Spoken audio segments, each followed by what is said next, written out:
ఒక్కసారి కొమ్మూరి గోల్డ్ కి కాల్ చేయండి. తాకట్లో ఉన్న మీ బంగారాన్ని విడిపించి మార్కెట్ ప్రైస్ కి వాళ్ళు కొనుక్కుని మిగతా డబ్బులు మీకు ఇచ్చేస్తారు. హలో అండి, అందరికీ నమస్కారం.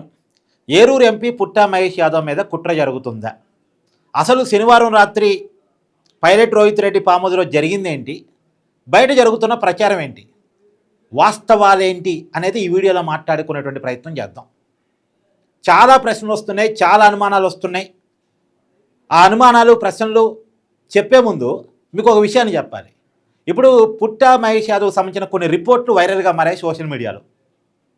అతను విజయ డయాగ్నోస్ సెంటర్లో, అలాగే ఇంకొక 2 డయాగ్నోస్ సెంటర్స్లో బ్లడ్ టెస్ట్, యూరిన్ టెస్టులు చేయించుకుంటే డ్రగ్స్ తీసుకోలేదు అన్నట్టుగా వచ్చింది.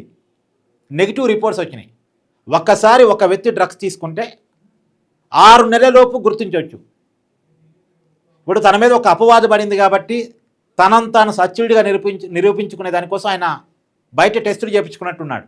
దాదాపు ఒక 3 చోట్ల టెస్టులు నిర్వహించుకున్నట్టున్నాడు. 3 చోట్ల కూడా నెగిటివ్ రిపోర్ట్సే వచ్చాయి. మళ్ళీ ఆయన ఏమి ఆంధ్రాలో చేయించుకోలేదు, తెలంగాణలోనే చేయించుకున్నాడు, హైదరాబాద్లోనే చేయించుకున్నాడు. ఆంధ్రాలో ప్రభుత్వం వాళ్ళది కాబట్టి అక్కడ చేయించుకొని రిపోర్ట్ను మేనేజ్ చేయడం కాదు. ఆయన హైదరాబాద్లోనే టెస్టులు నిర్వహించుకున్నాడు. అందులోనూ one of the famous diagnose centre Vijaya diagnose సెంటర్లో కూడా టెస్టులు నిర్వహించుకున్నాడు. దాంట్లో అతను డ్రగ్స్ తీసుకోలేదు, ఆ డ్రగ్స్ విషయంలో అతను నెగిటివ్ అనేటువంటి రిపోర్ట్లు వచ్చాయి. మరి అలా ఎందుకు వచ్చాయి? మరి డ్రగ్స్ తీసుకోని వ్యక్తిని తీసుకున్నట్టుగా ప్రొజెక్ట్ చేసే ప్రయత్నం ఎందుకని చేశారు? ఈవెన్ దో పోలీసులు పెట్టిన రిమాండ్ రిపోర్ట్లో కూడా పుట్టా మహేష్ యాదవ్ డ్రగ్స్ తీసుకున్నట్టుగా పోలీసులు పొందుపరచలేదు. ఒకవేళ డ్రగ్స్ తీసుకొని ఉండుంటే, డ్రగ్స్ పాజిటివ్ కనుక వచ్చి ఉండుంటే పుట్టా మహేష్ యాదవ్కి, మరి ఎందుకు రిమాండ్ రిపోర్ట్లో పెట్టలేదు? అసలు ఆ రోజు రాత్రి జరిగింది ఏంది? ఆ రోజు రాత్రి జరిగింది ఏంటంటే, అనుమానం నెంబర్ 1, పోలీసులు శనివారం రాత్రి 9 గంటల ప్రాంతంలో ఒక సమాచారంతో pilot Rohit Reddy farm house మీద దాడి చేశారు, సోదాలు నిర్వహించారు. ఆ సోదాలు నిర్వహించే క్రమంలోనే పైలట్ రోహిత్ రెడ్డితో పాటు ఉన్నటువంటి వ్యక్తులు కాల్పులు జరిపారు. నవీన్ శర్మను ఎవరు అంటున్నారు కదా, అతను కాల్పులు జరిపాడు. అతను ఢిల్లీ రియల్ ఎస్టేట్ వ్యాపారట, అతను కాల్పులు జరిపాడు. ఆ గన్నేమో పైలట్ రోహిత్ రెడ్డి యొక్క సోదరుడిది.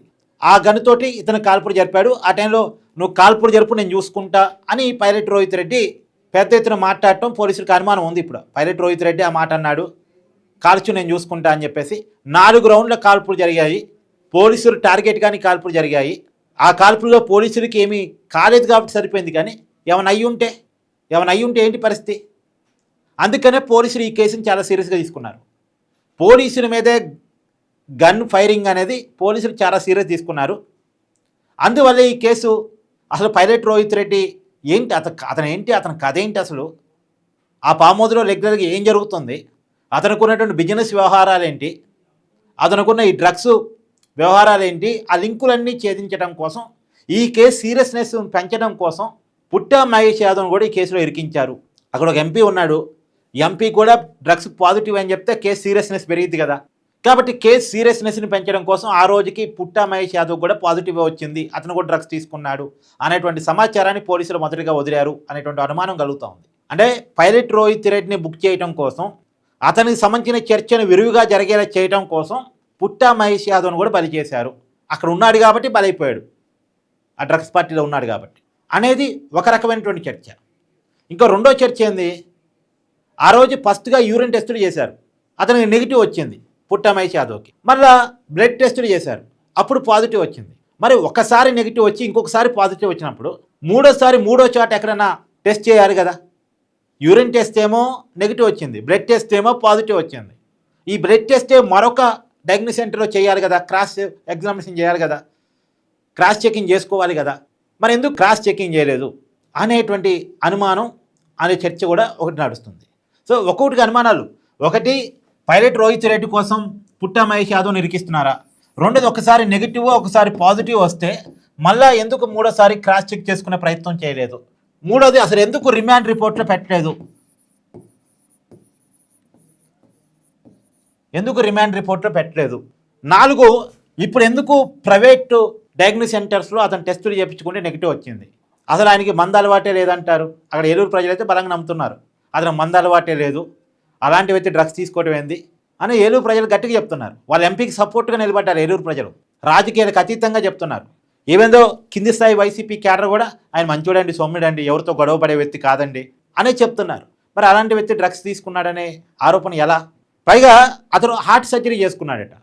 హార్ట్ సర్జరీ చేసుకున్న వ్యక్తి సహజంగా డ్రగ్స్ తీసుకోవద్దని డాక్టర్లు సలహా ఇచ్చే ఉంటారు ఆల్రెడీ.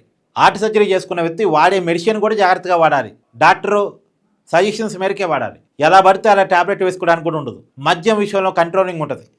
మరి ఏకంగా డ్రగ్స్ తీసుకున్నాడంటే అది ప్రాణాంతకం కదా, ప్రాణానికి ఇబ్బంది కదా, అదెందుకు ప్రాణాలు తెగించి డ్రగ్స్ తీసుకుని ఉంటాడు అనేటువంటి చర్చ కూడా ఉంది. సో ఏదేమైనా కొన్ని అనుమానాలు అయితే వస్తున్నాయి, కొన్ని ప్రశ్నలు అయితే వస్తున్నాయి. ఇప్పటికైతే సుధీర్ బాబు నేతృత్వంలో ఒక సిట్ని ఫామ్ చేయడం జరిగింది ప్రభుత్వం అయితే చాలా సీరియస్గా ఉంది. ఎందుకు సీరియస్గా ఉంది? పైలట్ రోహిత్ రెడ్డి కోసం సీరియస్గా ఉంది. అసలు ఆ రోజు ఫామ్ హౌస్లో పార్టీలో ఉన్న వాళ్ళు ఎవరు, లేని వాళ్ళు ఎవరు, వచ్చిపోయిన వాళ్ళు ఎవరు, రాకుండా ఉండిపోయింది ఎవరు అనేటువంటి చర్చ మాత్రం ఉంది. అనేక అనుమానాలు ఉన్నాయి. అన్నిటి మీద కూడా ఎంక్వైరీ జరుగుతుంది. ఆ డ్రగ్స్ బిజినెస్ కోసం జరిగిన మీటింగా, లేదు అంటే దుబాయ్కి సంబంధించినటువంటి వ్యవహారాల మీద జరిగిన మీటింగా, దుబాయ్కి సంబంధించిన వ్యవహారాలు ఏమున్నాయి, అసలు ఎవరెవరు ఆస్తులు దుబాయ్లో ఉన్నాయి, ఎవరెవరు పెట్టుబడులు దుబాయ్లో ఉన్నాయి, ఈ కేదార్ మరణం వెనకాల అంటే సినిమా ప్రొడ్యూసర్ కేదారి మరణం వెనకాల ఉన్నటువంటి అసలు విషయాలు ఏంటి, వీటన్నిటి మీద కూడా ఎంక్వైరీ జరుగుతుంది. సో ఆ విషయాల మీద అన్నిటి మీద ఎంక్వైరీ జరగాలంటే కేసు సీరియస్నెస్ పెరగాలి. దానికోసం ఈ ఎంపీని కూడా ఇరికించారు కేసులో అనేటువంటి చర్చ మాత్రం ఈ పుట్టా మహేష్ యాదవ్ అనుచరుల నుంచి ప్రధానంగా వినపడుతోంది. చూద్దాం ఈ కేసు ఎక్కడి వరకు వెళుతుంది అనేటువంటిది.